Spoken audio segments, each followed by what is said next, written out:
All Hit Radio.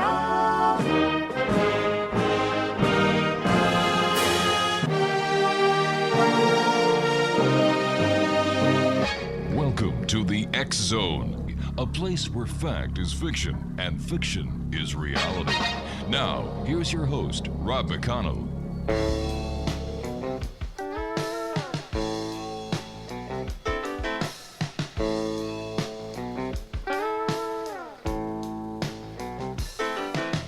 Ivan was an old bear tracker. Tom was a man with dreams. And Ernie came along and I wrote the songs about a creature that few's ever seen. Monsters, myths, and mysteries, legend, tales, and facts. It brought us all together, and it's a reason for the fact. And welcome back to the X Zone, hour number 2 of tonight's show. And we're coming to you from our broadcast center in St. Catharines, Ontario, Canada, on your hometown radio, Classic 1220, and streamed around the world on classic1220.ca. My guest this hour is SHETAN NOIR, and we're going to be talking about cryptozoology, the paranormal, gems, and fossils. Joining me now from Brighton, Michigan, is SHETAN. And SHETAN, welcome to the X Zone. Well, thank you for having me on, and it is a pleasure. SHETAN, tell us a little bit about yourself and what got you into investigating and writing about cryptozoology, the paranormal, gems, and fossils. Well, those are all subjects that I personally love and have enjoyed researching almost all of my life. And really, it just boils down to coming from a generation growing up where adventure was just right outside your door, and living next to a woods and having a horse.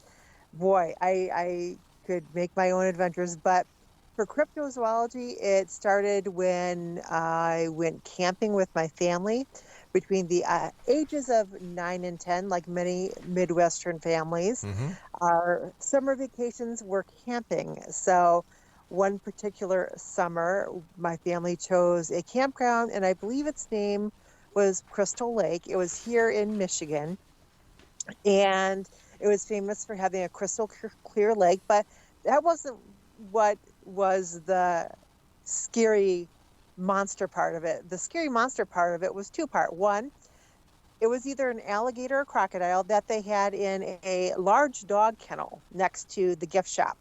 And it was alive. So they would tell all of the children who were asking, is that real? They'd say, yes, we caught it right there out in the lake, and there's more of them out there.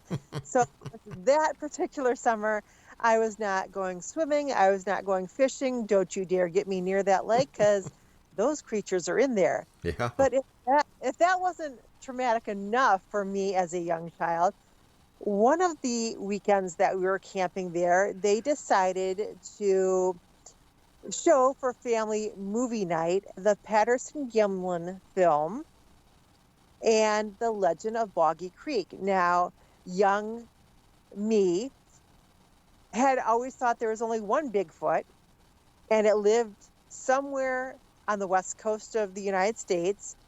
But now I realize that they live everywhere. And after watching those two movies, I spent the next 45 minutes hiding in the women's bathroom, too afraid to walk back to my truck camper and my family's camper. So two older women very politely escorted me back to the truck camper. And after that, I got a subscription to Fate magazine and faithfully read every chapter in it. Every article, every little ad that there was in it. Then, of course, at that time, this was early 80s, the most you could find on those subject matters, the paranormal, Bigfoot, Atlantis, Loch Ness, UFOs, would be these little chapter books that you would get usually at the used bookstore. And every couple of months, a new one would come out with just slightly, different information. And I would buy each and every one and just, carefully read and research it from there. So that's what started my interest with the paranormal and cryptozoology. And I've had many experiences with the paranormal. I've had at least one confirmed Bigfoot sighting of my own, and possible Dogman evidence that I've found. But for fossils, ever since I was a young child, I have loved dinosaurs. I have loved prehistoric creatures. Lake monsters are one of my very favorite subjects to talk about. And you can't have lake monsters without taking a look at the prehistoric marine reptiles like plesiosaurs and mosasaurs. So I always try to investigate those and research those as diligently as I can, because I love the information. I love knowing more about the fossil record, and I love going looking for, any type of fossils that I can collect, such as ancient shark teeth, the Petoskey stones that we have here in Michigan, the horn corals.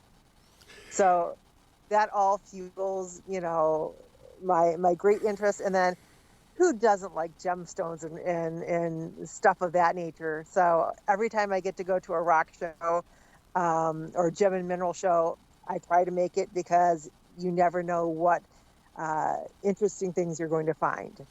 I could just imagine you, a little girl, having been told that there's crocodiles in the lake, and then that night watching Bigfoot. No wonder you were afraid to go out. Yeah, I was not too thrilled with our camping. I guess not. Decision that summer, because it was like, well, the most I'm going to do is sit next to the fire, and that's it. I don't want to go play. I don't want to go swimming. I don't want to go see any more movies, because who knows what is tomorrow night going to be Jaws? Who knows? Oh, my heavens. Tell us about your Bigfoot encounter. So my Bigfoot encounter happened actually in Minnesota. And it was actually the first time I went up to visit my mom. My mom works at the North American Bear Center up in Ely, Minnesota, as the black bear curator. And I had gone up to visit her. And when I went up to visit her, we had gone up to, with a friend of hers, we had gone up to Winnipeg, Canada, to go to a museum up there, and the Cinnabon Park Zoo, and the Sculpture Garden, and a few other things. This was probably over 15 years ago, but I still remember the encounter very clearly, very distinctly. My vehicle that I was driving at the time was a red Jeep Wrangler Sport. And I mentioned this detail because the dimensions of a Jeep Wrangler, even a Sport, do not change. They're very universal. And it was a soft-sided. So when we got back from Winnipeg, back into Ely, Minnesota, we looked at the weather forecast, and there was a major snow front coming through. So this was the very first week of November. And on my way up, it was here in Michigan, it was the mating season for the deer. So basically, deer were just lining up on the sides of the road waiting to be steak tartare. And so I wanted to get in front of this weather system. So I ended up leaving Ely, Minnesota around 3 a.m. on Monday morning. And you take a 2-lane highway to the outskirts, the very outskirts of Virginia, Minnesota, which is about 55 minutes from Ely, Minnesota. And as I was going up the on-ramp right outside of Virginia, Minnesota, my headlights shone on, and this is how it looked in front of me. It was headlight, thick, furry leg, tall grass, thick, furry leg, headlight. Wherever the head and chest of this animal was, it was higher than what my headlights were shining. Wow. Which was higher than what my head was sitting inside the vehicle. Now, standing outside my Jeep at the time, I could rest my chin on the very roof of the car, the top awning canvas of my Jeep. I'm 5'8". So wherever the head and chest of, or head and shoulders of this Bigfoot was, that was 7 feet up.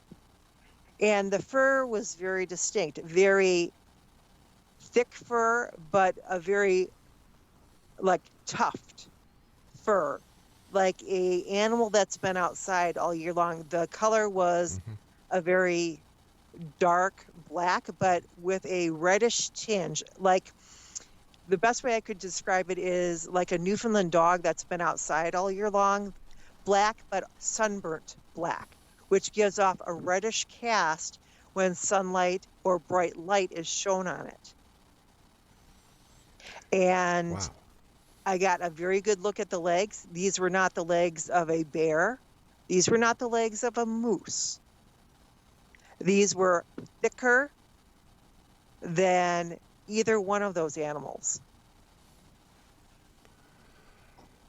Now, I got a good 10-second look at these legs, and while this is happening, I am actually traveling up the on-ramp. And by the time I bring the car to a stop and I'm rationalizing with myself, what did you just see? I am already up on the 4-lane highway, and I stop. And I'm debating with myself what my next course of action should be, because being 15 years ago, the phones we had back then are not these gorgeous, awesome mini computers that we hold in our hands. I had basically a T-Mobile flip phone, which I thought was pretty state-of-the-art at the time. Oh, it was back then, yeah.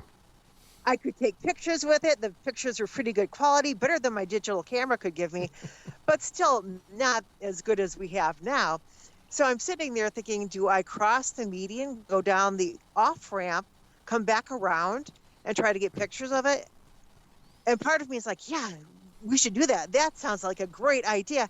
And then the more rational part of me kicks in and says, so how are you going to explain it to your mom, the state police, and the tow truck driver of how your Jeep got flipped on its side? All right, now hold on. We're going to have to take a little bit of a cliffhanger here because I have to take my first break. Fascinating story.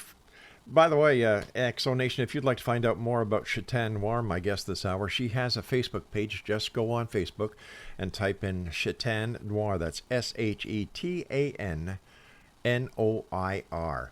This is the X Zone. I'm Rob McConnell. SHETAN and I will be back on the other side of this break as the X Zone continues from our broadcast center and studios in St. Catharines, Ontario, Canada on Classic 1220 and streamed around the world on classic1220.ca. Don't go away. Ivan was an old bear tracker. Tom was a man with dreams. And Ernie came along. As the story goes, an Indian tale brought him out where only the Sasquatch go. The moon was playing hide and seek. Welcome back, everyone. SHETAN NOIR is our special guest, and we're talking about Bigfoot. We're going to be talking about Dogman. We're going to be talking about much more in this edition of the X Zone. All right, so here where we left off on this Bigfoot cliffhanger was your car. You were wondering how you were going to explain to the authorities, your mother as well as the tow truck driver, how your car was going to be on its side, right? Well, yes, because I was driving a soft-sided Jeep Wrangler at the time, and my mom would have understood and believed the story because she knows I'm a cryptozoologist, but the state police and the tow truck driver, probably not. So as I'm sitting there trying to decide, is it worth it to have a Bigfoot flip my Jeep over, I decide no. I had my sighting. Chances of me getting a good quality picture of the creature are probably very slim, if it's even still there. And knowing that I had a storm to outrun and being in a Jeep Wrangler, I decided, I want to get across the bridges from Duluth to Superior and through the UP before that snow front hits, because here in Michigan and probably Ontario, Canada, we are used to winter, but it's nothing like the winters that they have in the UP or Minnesota or Wisconsin. So knowing how much I hated at that time to drive in the snow in my Jeep Wrangler, I didn't want to take that chance. So I proceeded to get on the road, but I kind of felt almost anxious and paranoid and then I start playing all these theories in my head of, well, what if they can long distance communicate? What if? And I'm, trying to, okay, what if they throw a rock and it cracks my windshield? So I really didn't feel comfortable until I got to the city of Duluth and across the bridge into Superior, Wisconsin, and didn't feel totally comfortable until I crossed the Mackinac Bridge going into downstate Michigan. But once I had my experience and my sighting, from then on it was, I'm not doubting anybody anymore, because seeing is believing. Yes. And what I always tell people is, when they ask me, well, where do the Bigfoots and the Dogmen live? I tell them, anywhere that you have farms, anywhere that you have fruit orchards, gardens, anywhere that you have deer, rabbits, any type of small animals like that, any type of fresh water source, you have the potential for Bigfoot and Dogman to be in that area. And it can be 5 miles outside of a major city. What's the difference between Dogman and Sasquatch for those who are listening tonight who have never heard these two phrases before? So Sasquatch, or Bigfoot, as we mostly call them in North America, they have other names throughout the world, but we here in North America mostly call them Sasquatch or Bigfoots.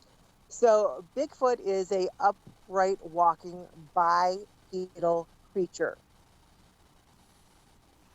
I believe that they have a place within the primate fossil record that we will discover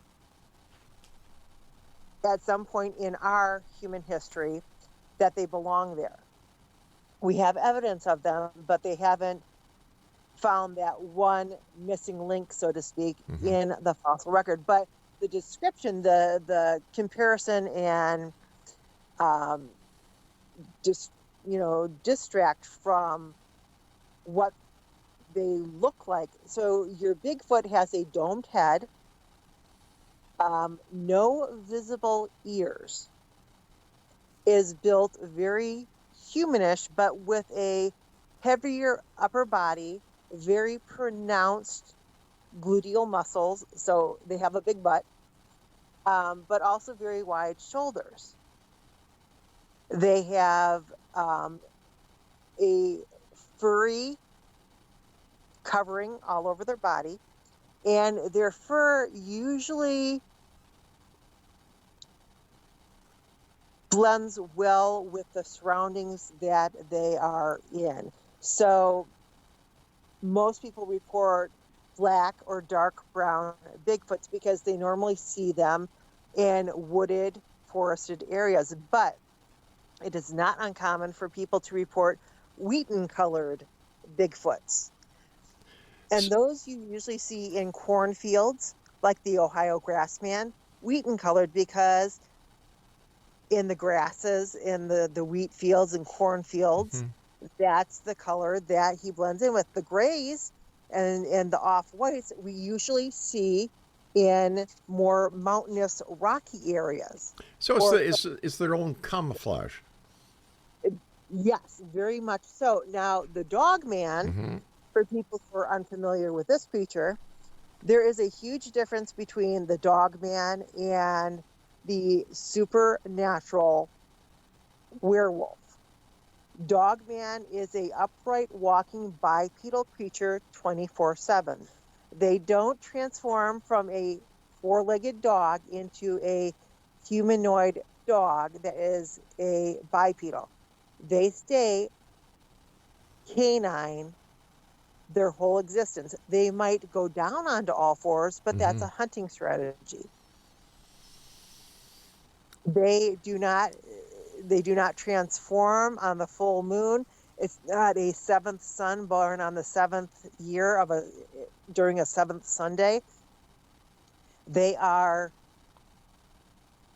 just a dog or a canine humanoid figure, but humanoid in the sense that they're upright walking bipedal creatures that have arms similar to a human but clawed hands. They have snouts, they have pricked or folded ears, and they have a tail. They also have legs that are shaped differently than the Bigfoot, and where your Bigfoot is stronger body-wise and has more strength, your Dogman has more endurance and agility. Shetan, what do we know about Bigfoot's social life? Do they live in communities? Are they solitary figures? I believe that the males are more solitary, and the females are very similar to what we see with chimpanzees, great apes, orangutans. You have mothers with offspring, and they form family units.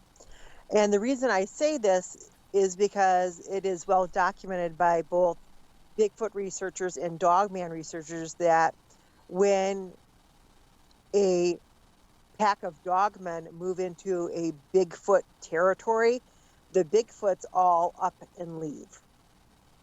Wow. They don't try. They don't try to defend the territory.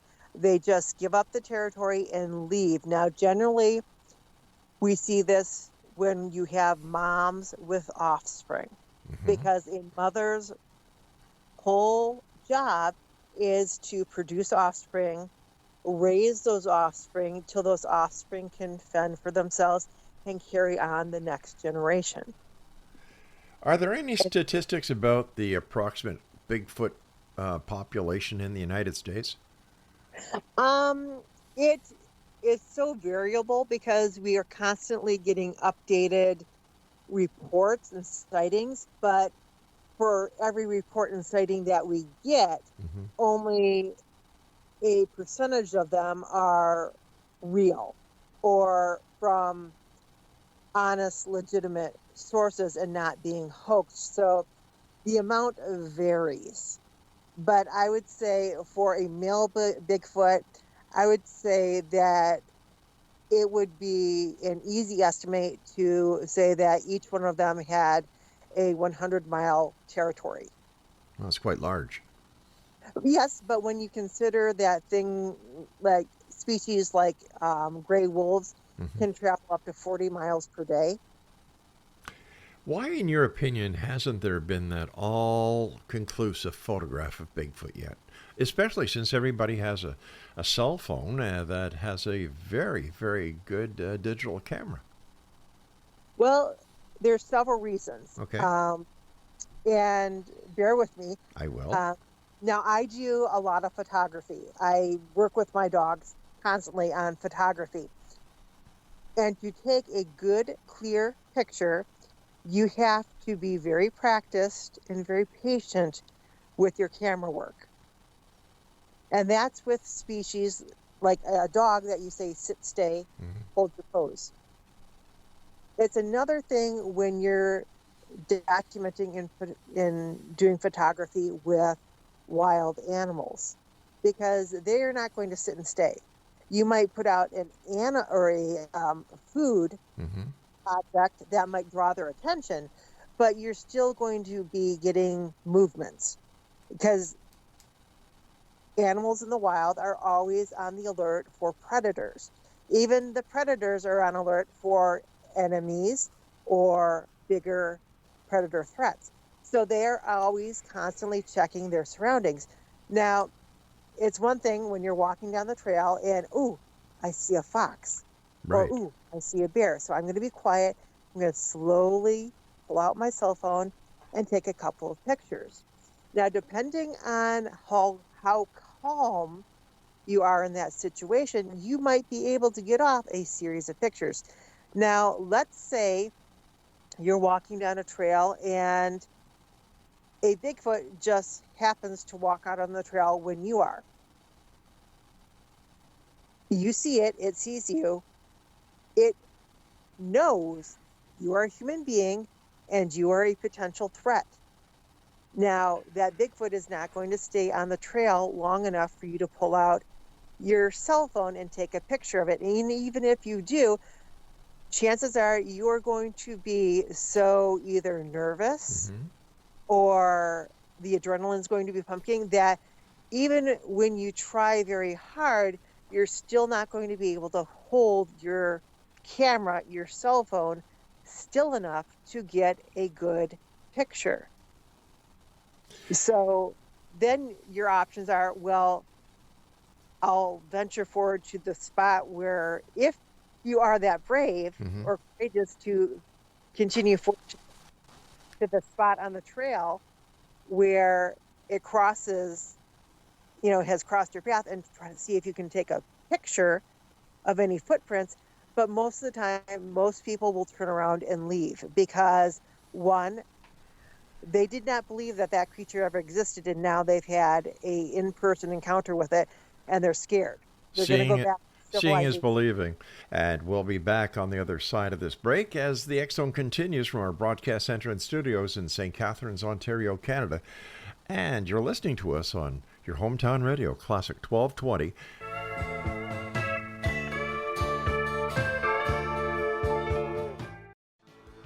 Out in the St. John swamps, Sasquatch doing a brand new dance, and they called it the Bigfoot Stomp. And welcome back, everyone. SHETAN NOIR is my special guest. And if you'd like to if you'd like to find out more about SHETAN, just go to Facebook, type in her name, SHETAN NOIR, and this is the X Zone. I'm Rob McConnell. You're listening to us on your hometown radio, classic1220.ca, and streamed around the world on classic1220.ca as well. SHETAN, let me ask you a question. In your opinion, and because of all the research you've done, do you think that we have always been a threat to Bigfoot? Was there any time where Bigfoot and we Caucasians, we humans, lived side by side in peace and harmony without a threat to each other?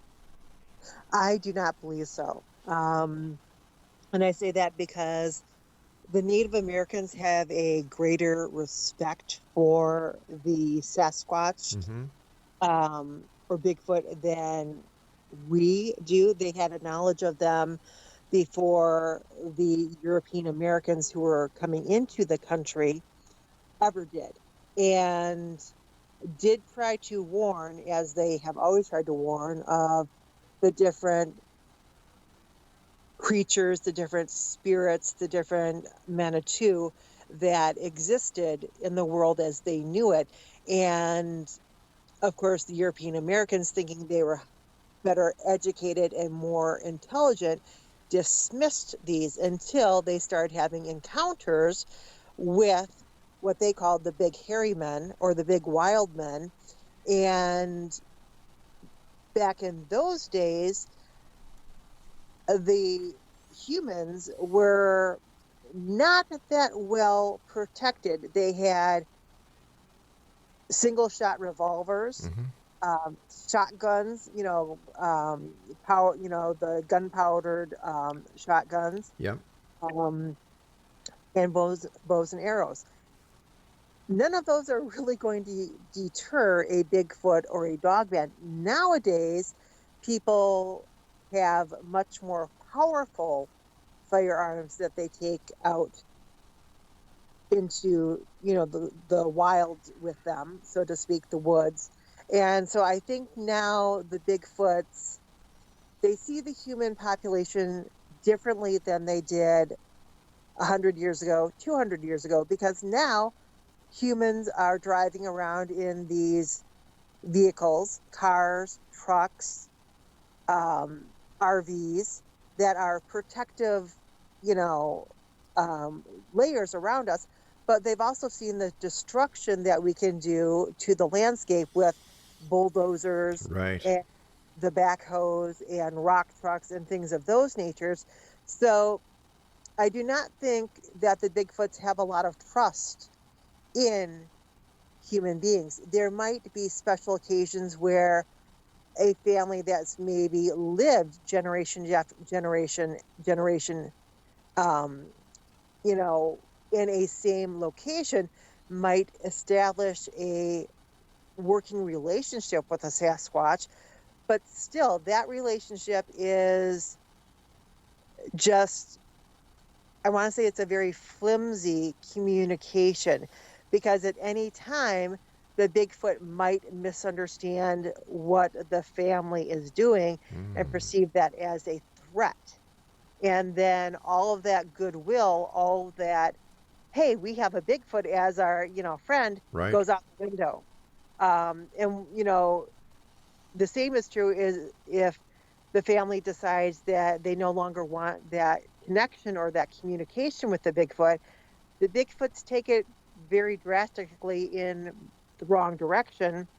And that's when we start seeing the very destructive behavior, like attacking the house, hitting it, throwing rocks at either the people, their vehicles, their homes, their barns. If the people have pets or livestock, the pets and the livestock start going missing. So it's a very, you know, cautiously balanced relationship of what we understand of them and what they understand of us, and how each perceive each other. Let me ask you this: you're a student of history. You study rocks, fossils, and where, in your opinion, is the origin of Bigfoot? This goes back to where we start to see, and I don't really call it the primate family tree, I call it the family shrubbery. Okay. Because there's so many branches that sprout off out of the same groups. So Yeah. with the two biggest primates being that we know of, human beings and the great apes or the gorillas, silverback gorillas, there has to be something in that middle point. The missing link. Yeah. Exactly.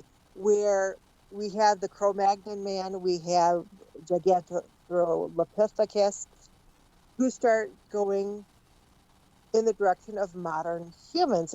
But we need to find where the fossil record goes from the great ape point, or the silverback gorilla point, up to the Neanderthals and Cro-Magnon man.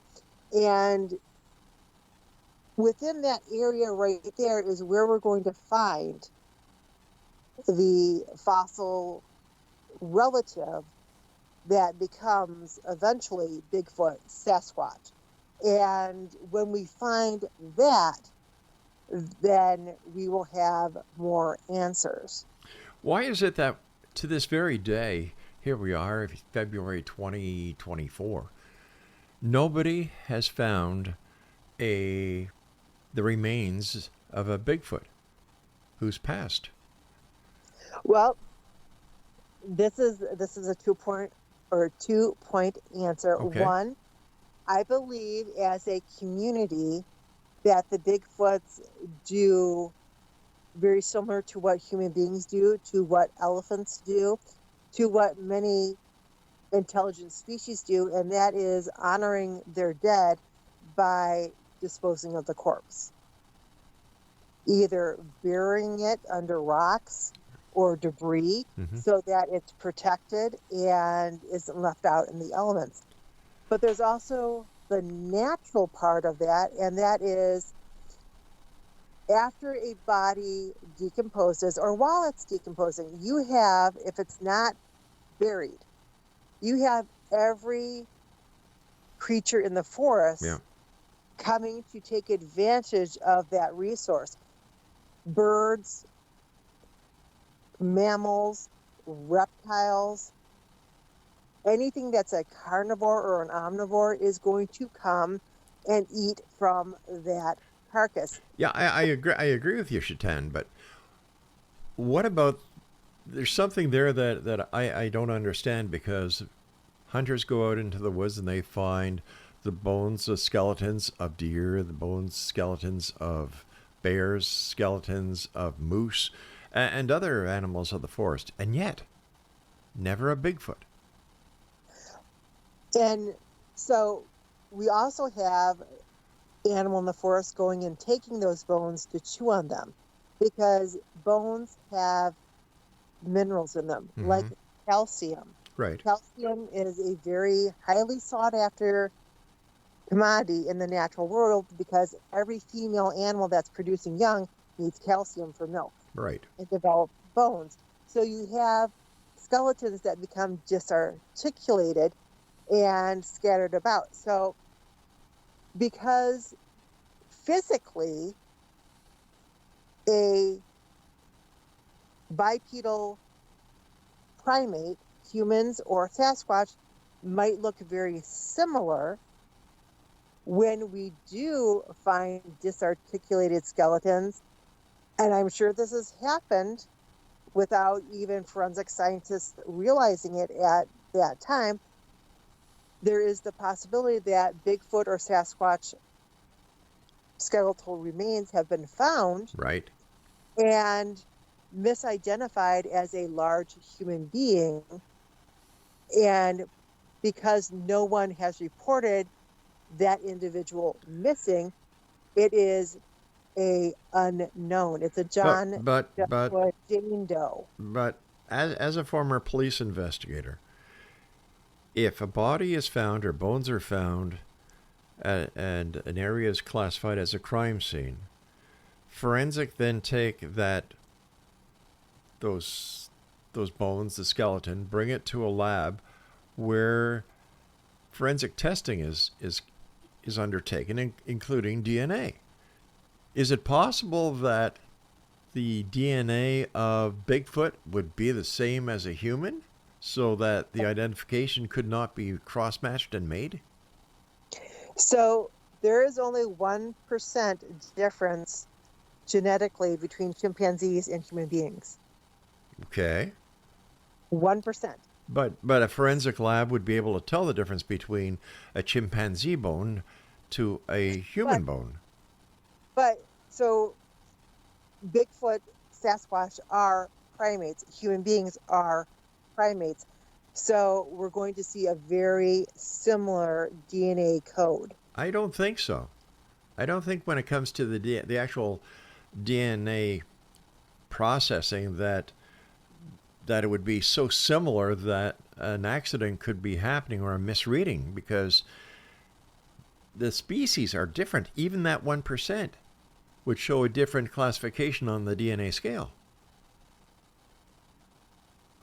It may, and when we finally do get a skeleton Right. of a Bigfoot, and science as a whole can examine it and have universal access to the findings of what the DNA genetic code of the Bigfoot is compared to the rest of the primates, including human beings, great apes, gorillas, chimpanzees, bonobos, all of those, and see how, and if there is a difference in how marginal the difference or how wide the difference is between each of them is, it might open up more case studies of, okay, all those large human bones that we have no reports of somebody of that description missing.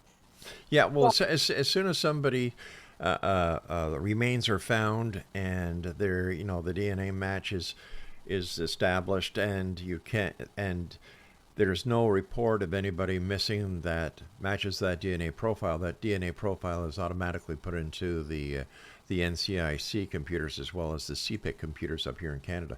Listen, you and I have to take our final break. Fascinating conversation with my guest this hour, SHETAN NOIR. We'll be back as we wrap up this hour here in the X Zone with yours truly, Rob McConnell, from our broadcast center and studios in St. Catharines, Ontario, Canada, on your hometown radio, Classic 1220, and streamed around the world on classic1220.ca. We'll be back as we wrap up this hour. Don't go away.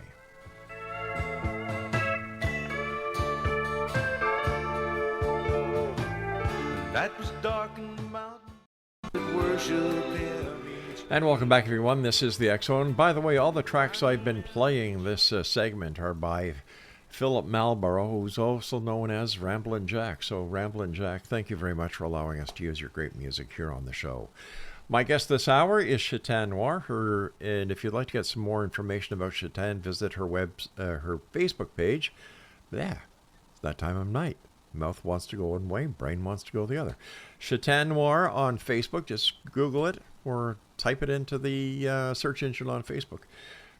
SHETAN NOIR. SHETAN, thank you very much for joining us tonight. Great pleasure talking to you. What is your take on Mothman? Well, first, let me say I have to compliment you on the music choices tonight because they've been fantastic. Thank and you. I've enjoyed listening to them. So thank you. Now for Mothman, Mothman is one of those weirdo creatures that really I have written a book on flying cryptids. I've investigated flying cryptids. I've done research on flying cryptids, and Mothman is one that I have to put in the woo category because Woo? woo, as in Woo woo? woo woo, as in we, as cryptozoologists, believe that he's either interdimensional or he's extraterrestrial, because there is nothing in the fossil record that says that a flying humanoid should exist. Yes, we have giant birds throughout the fossil record, like Argentina's magnificent, which looked like a gigantic crow, or creatures like Quetzalcoatl Neuropia, who was a giant pterosaur with a wingspan bigger than most passenger planes, Wow. like the flying Cessnas. Those we have fossil records of, but we do not have anything that says that a flying humanoid should exist or a insect humanoid should exist. So my take on the Mothman is that he is interdimensional, or they are interdimensional, or they are extraterrestrial. Now And that brings if they are that either, that brings up a great point, and I'm sorry for interrupting here, but we're Okay. hearing a lot of cases where Bigfoot has been seen before, during, and after UFO sightings. and this is very true because I have come across many reports of that. And while we do know that there is a slot in the fossil record for Bigfoot and Sasquatch here on Earth, what we don't know is if there are extraterrestrials that are similar in characteristics and appearance to what we call our Bigfoots here on Earth. Well, wait a Something second. like Chewbacca's. Exactly. I was just going to say that. So, we don't have a huge encyclopedia of extraterrestrial life yet. We have encyclopedias on dinosaurs and prehistoric creatures, on sharks, on shellfish, on just about any other creature we would wish, or species that we would wish to get to know better here on Earth. But what we don't have is a reference guide to interdimensional beings or to extraterrestrial races that we can cross-reference and say, yep, that's who we saw, that one right there. We don't have that yet. And I don't know if in my lifetime we will ever have all of that information, when we're still learning in this day and age of what species are currently living on Earth. They're finding new species, and what species used to exist on Earth that are now extinct. And they are, every year they find new fossil species that we did not have any knowledge of, or we at some point did, but it was lost in a museum. And now, because somebody went to dust something off and found something, now we have a new species that fits into that little inch of the fossil record that nothing else existed, but now we have that there. So I often hopeful. I often wonder if there are still species that have yet to be discovered because, like Bigfoot, they know how to keep themselves out of the range of man. Well, and there's so many. I didn't read the full article, but I just saw a news article today that a new species of snake was found in the cloud forest. Wow. And, it was actually a very a medium to large size snake, not a little, parasite or a little insect or crustacean or anything like that, but a sizable species that the outside world did not know was there. Maybe the local people knew it was there, but now biologists have documented, yes, this exists there. So every year we find new living species and new extinct species that were here, living on Earth. And with that knowledge, how can we deny that the possibility of interdimensional species, of their existence, or extraterrestrials? Yeah, I often wonder how many species are yet to be discovered in the depths of the oceans that we've barely investigated. Oh, I'm guessing thousands. Yeah. Thousands. Speaking about water and monsters, how about the lake monsters? Here in Lake Erie, there's Erie Pogo. Let me see. There's Ogopogo in British Columbia. There is one in not Barry's Bay, but up in, oh, for goodness sake. You're forgetting the most important for your Loch Ness. Kingsey in Kingston, Ontario. Never heard of that one. Oh my gosh, you've never heard of Kingsey? Oh. No. Well, that explains a few things. Tell us about Kingsey.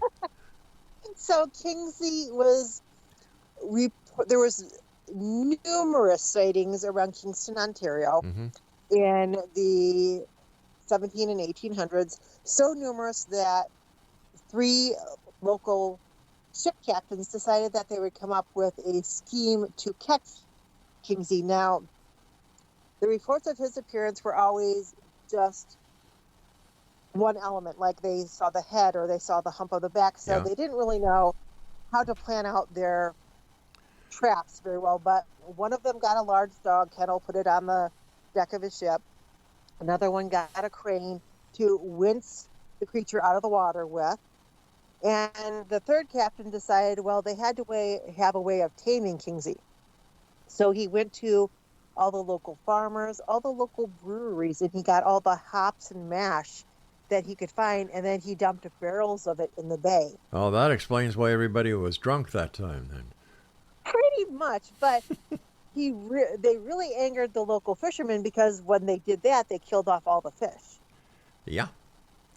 And they were never able to capture Kingsey, but they still, talk of, or at least there's the reports of Kingsey. So I wrote a book called Lake Monsters and Odd Creatures of the Great Lakes, and document all the historical sighting reports of the different types of lake monsters that have been reported in all of the Great Lakes, and I'm up to like 6 categories that they fall into. Unbelievable. Speaking about the Great Lakes, the Great Lakes Triangle, have you done any research into that? So all of the Great Lakes have at least one Devil's Triangle. Lake Superior has 2 of them, and Lake Erie has a quad angle. And what's a quad angle?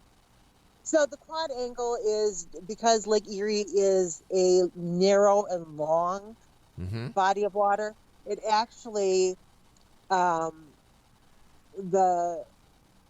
angles of it. Think of a square with slanted sides on all sides.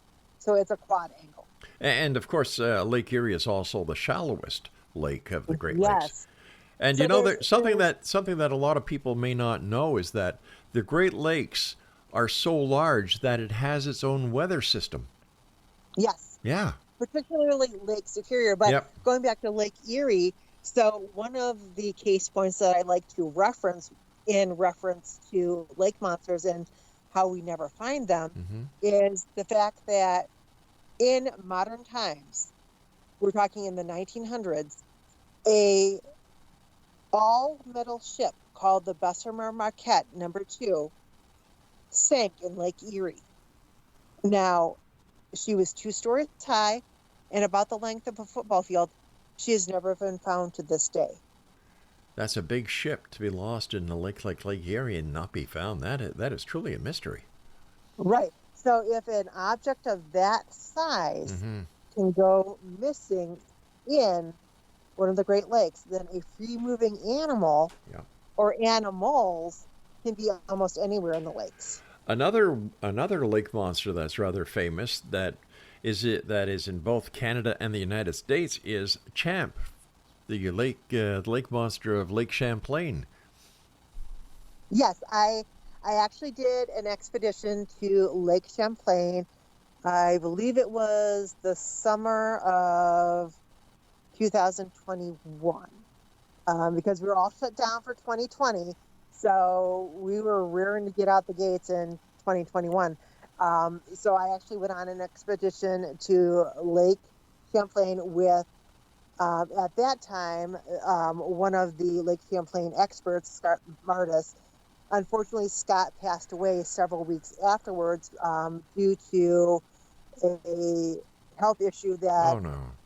unfortunately, neither myself or the family who we were staying with were aware of. But we did make it out onto Lake Champlain for a couple of days. Like I said, Scott's health was an issue, and so we didn't get out onto the lake very much. But we were able to talk to a couple of different eyewitnesses, and that was in the St. Albans area of Vermont. And then I was able to go interview 2 contacts of mine in Port Henry, New York, which is actually home of Champ. And Lake Champlain is a huge lake. That Oh, it is is, yeah. 128 miles of lake. And once again, it's not cordoned off. It's all open. Yeah. So it's, it's possible for anything to be in that lake. And just because you check one part of the lake doesn't mean that Exactly. it's not living in another part of the lake. Shetan, I hate to do this, my friend, but the time has come when I must say so long to you for tonight. But we'd love to have you back on in the future. Thank you so much for joining us. It's been a great hour with you. Time has gone by so fast. Oh, well, thank you for having me on the show, and I would love to be back on in the future. And I will bring more research and developments on the next show. All right, you take care of yourself and Exo Nation. I'll be back tomorrow night at 10 o'clock as once again we cross the time-space continuum to this place that I call the X Zone. So until tomorrow night, to everyone who's listening to us here on Classic 1220 and streaming around the world on classic1220.ca, always keep your eyes to the sky and your heart to the light. Good night, everyone.